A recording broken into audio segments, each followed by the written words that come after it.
Now, technically every game has a subject, every game is about something, but when you break it right down, not really every game is really about something that's important, something that matters, something that's meant to enlighten you, something that is meant to give you a broader perspective on the world. Most of them are about spam, or about how easy you can learn to hate everyone you meet if you play League of Legends with voice chat enabled, or Counter-Strike with voice chat enabled, or any game with voice chat enabled. But we won't be talking about those in this show, no, this is the top 7 games that are about something. And I mean something meaningful, something that has an impact to it, something that if you actually get what it's about will mark you for the rest of your goddamn life. Or you could not get what it's about and think that the biggest concern right now in gaming is if PUBG is better than Fortnite. But not only does a game have to be about something to be in this list, it has to be about something in the context of a broader picture that actually contextualizes its idea in the world. Because if it's one of those hipsterish games that just beats an idea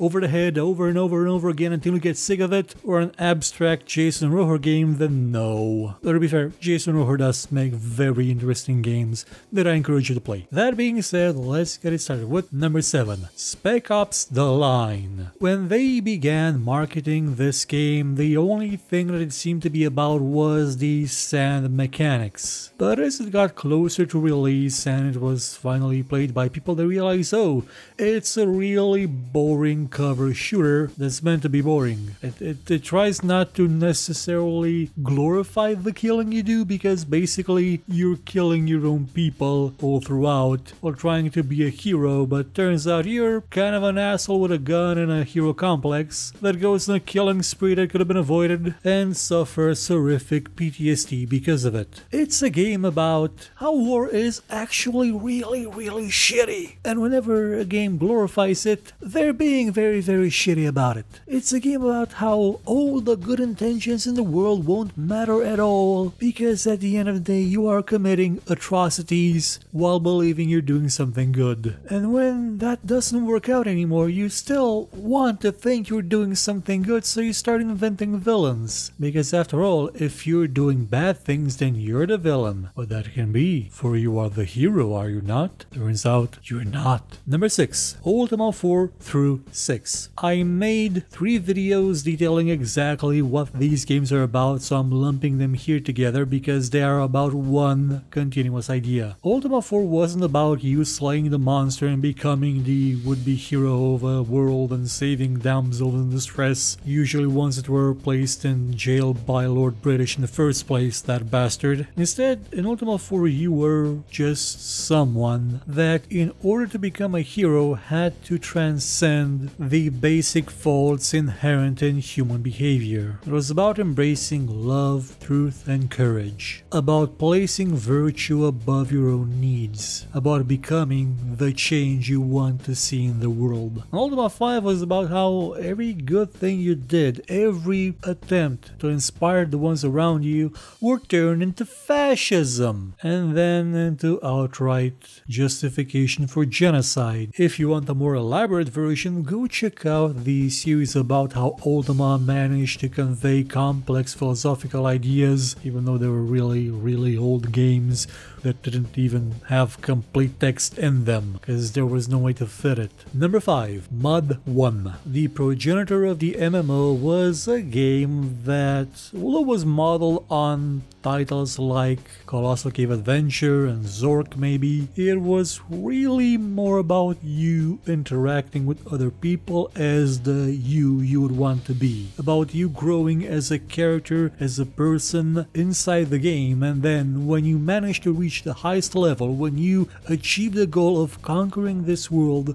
you are able to return to reality, knowing that yes, you can. It is within you to change yourself and change the world around you. It was a message of hope, a message of everyone's innate ability to break the mold, to cast off the chains imposed upon you by a society you never agreed to be a part of. It was a deep message, and of course, every MMO replaced that with grind, more levels, loot boxes, item malls, free to play. Oh, it's not free to play, it's pay to win, but the free to play people are the cannon fodder of the rich bastards, basically remaking a criminal type organization with tiers and enforcers and low level players acting as grunts in a virtual environment. That's again a story that you can learn more about in the show made about this topic, which is Corrupting an Ideal, the Dark Age of the MMO. Go watch that as well. Number 4. Among the Sleep. What at first appeared to be just a little horror game where you play as a child that's traveling through a house at night and sees the stuff of nightmares come to life is actually a really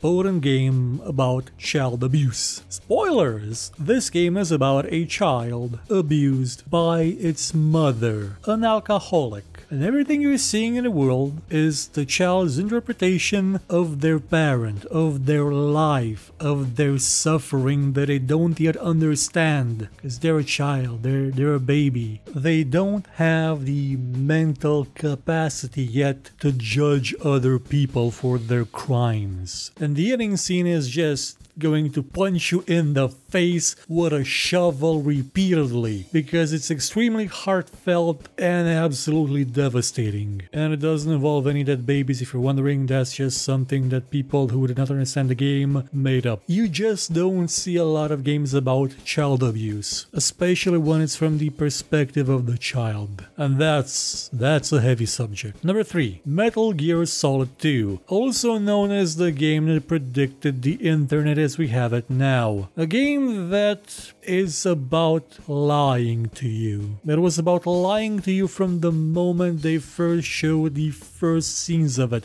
When they lied to you about who the main character was.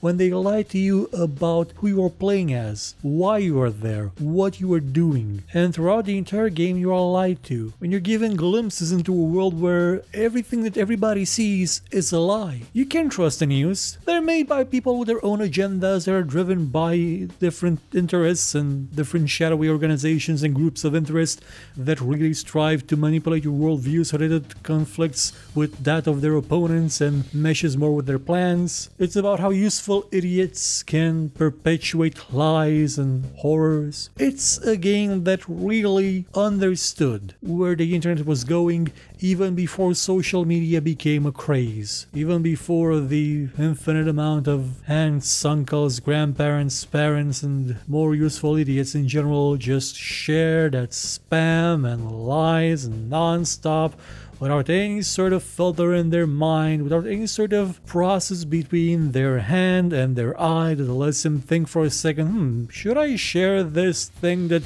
sort of seems like it's false? I don't know, I'm gonna share it anyway because there's no humanity anymore, there's no society, there's just an endless churn of fake news, of lies, of deceit, of propaganda, of marketing, and public relations, which is just propaganda. Number 2, Alpha Centauri. Sid Meier's Alpha Centauri, of course, designed by Brian Reynolds. This is a game about the plurality of opinion and how different people with different backgrounds, with different ways of seeing the world, have opinions that are not mutually exclusive and wrong. They have different outlooks, and the game tries to share their outlooks with you to make you understand them, not just in the philosophical sense, but in a practical way, in the gameplay of their own civilizations, of their own factions. And it does so masterfully. And it's also a game about transhumanism, about what we do in the stars, if you will. How can we survive beyond Earth? And how can we do our best to never mention civilization beyond Earth, which was a lame attempt at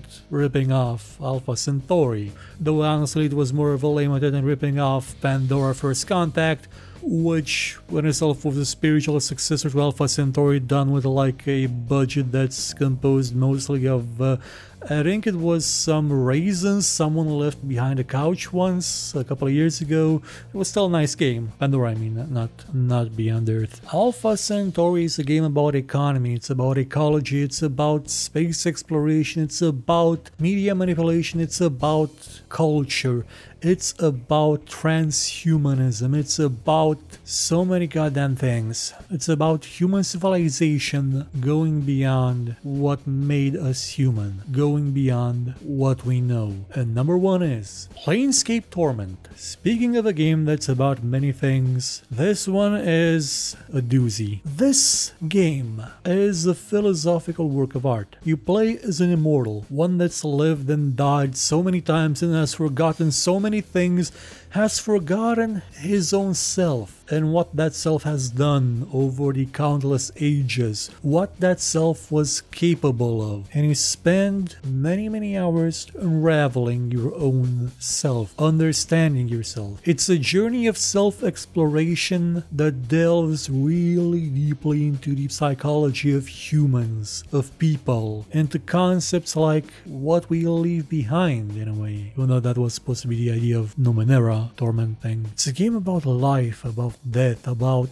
the nature of a man and what can change it. It's a complicated game, it's a deep game, and it's set in a world so bizarre, so strange that you have no idea where reality begins and fantasy ends, because there's no such concept there. You are in the City of Doors, a city and a disc teetering on the top of an infinite spire, searching for your own mortality. And that's it for the top 7 games that are about something. I'd like to give a special mention to Deus Ex as well, since it's Deus Ex. And if you have your own games that are about something, please make sure to mention them in the comments, so that everybody can be enlightened and understand each other better. Goodbye.